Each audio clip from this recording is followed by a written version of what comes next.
Capsule gourmande des fêtes gourmandes de la Naudière. Bonjour, Éliane Neveu. Bonjour, Nicolas Bellemare, ça va bien? Ça va très bien aujourd'hui, Éliane, parce que je découvre quelque chose que je ne connaissais pas. Connais-tu l'agastache? Moi, je connais la gastache, oui, parce que ça fait déjà un peu plus d'un an que j'ai rencontré Lorraine à la Suisse normande lors de leur porte ouverte. D'accord. Et premièrement, la fleur est magnifique. Deuxièmement, les produits sont délicieux. Plein de vertus. Je vais laisser Lorraine en parler, mais moi, je te dirais que tous les après-midi, je bois mon petit thé d'agastache avec beaucoup de bonheur. Lorraine Bourry, elle est de Tente Agastache. Bonjour, Lorraine. Bonjour, Nicolas. Bonjour, Éliane. Lorraine, je le disais d'entrée de jeu, moi, l'agastache, je ne connais rien du tout de cette plante-là. C'est même la première fois que j'entends ce mot-là aujourd'hui. Présente-nous l'agastache à nous, là, qui ne connaissons pas l'agastache. Ben avec plaisir, Nicolas. Et puis je te rassure, c'est tout à fait normal que tu connaisses pas cette plante-là. Et c'est normal, mais c'est paradoxal parce que c'est une plante canadienne. Donc elle pousse naturellement dans les prairies. Les prairies, là, les provinces de l'Ouest, Canada, États-Unis.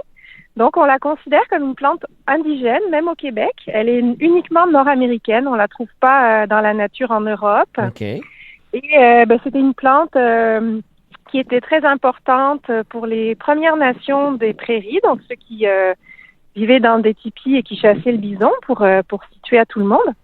Puis, moi, quand j'ai découvert cette plante, qui est si belle, avec ses gros épis mauves qui ressemblent à une lavande géante, avec son délicieux goût anisé, vraiment subtil, floral et frais. Et puis, tous ces bienfaits pour la santé, je me suis dit, je vais faire une ferme de cette plante-là. Voilà. Mais c'est incroyable quand même qu'on ne connaisse pas cette plante-là plus que ça. Oui, effectivement, mais on est vraiment dans une vague de réappropriation de la flore boréale et je dirais la flore locale en général, en gastronomie.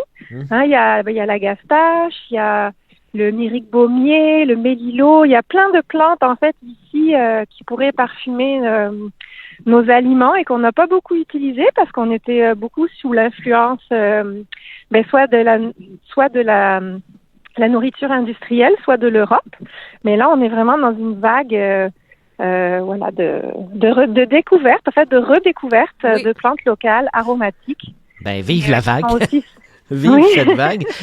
Lorraine, justement, Éliane nous parlait qu'elle buvait chaque jour son thé d'agastache en après-midi. Est-ce qu'il n'y a pas juste du thé? Qu'est-ce qu'on fait avec l'agastache? Oui, alors avec l'agastache, on fait pas mal de choses. Puis ma marque, Tente Agastache, justement, montre l'exemple parce que j'ai le souhait que la plante soit adoptée par d'autres transformateurs alimentaires. Mais quand même, je dois mentionner que la tisane, c'est ce qu'on vend le plus. Puis, ça va me permettre aussi de rassurer les personnes qui n'aiment pas l'anis ou qui vont dire la réglisse noire, pire encore. Parce que moi-même, je n'aime pas du tout la réglisse noire, non, mais quand je fais une dégustation grand public dans un festival ou un marché de Noël, 9 personnes sur 10 vont aimer la tisane d'agastache.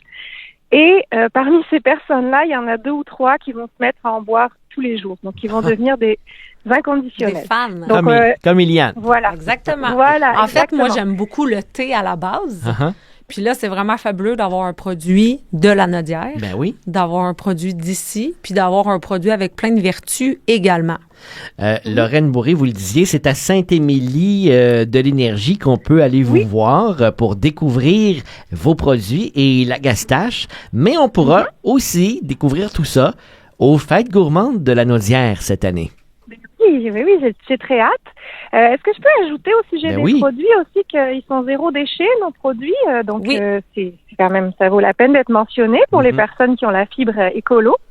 Et puis, j'avais pas fini de répondre à votre question, mais l'agastache, on peut aussi s'en servir comme arôme alimentaire. Donc, nous, on a un délicieux chocolat noir à l'agastache. On fabrique aussi un sirop, donc qui va être utilisé en mixologie ou de la même manière qu'un sirop d'érable, donc sur les desserts.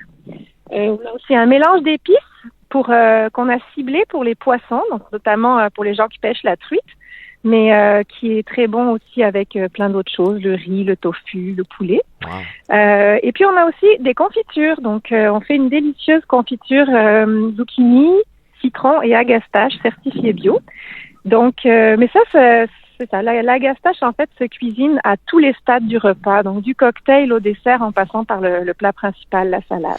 Ben, j'ai très, très hâte de découvrir l'agastache. Oui. Ben, vous viendrez me voir, puis je vous servirai une petite tisane avec un bout de chocolat. Oui. Et d'ailleurs, oui, on va en fournir pour la compétition des apprentis chefs pâtissiers aussi en septembre, là, fait qu'on l'a fait découvrir en haute gastronomie. C'est déjà pas mal en vogue en France, mais ici, on est encore dans la phase de découverte.